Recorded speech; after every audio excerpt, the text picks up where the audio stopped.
হাতে আমার তসবি কোরআন, চক্ষু দুইটা লাল, মুয়াজ্জিনের আযান শুনে হয় আমার সকাল। হাতে আমার তসবি কোরআন, চক্ষু দুইটা লাল, মুয়াজ্জিনের আযান শুনে হয় আমার সকাল।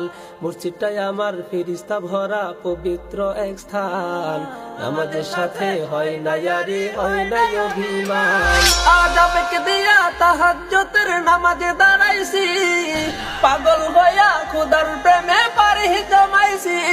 আজাবেকে দিয়া তাহাজ্জুদের নামাজে দাঁড়াইছি, পাগল হইয়া খোদার প্রেমে পারি জমাইছি।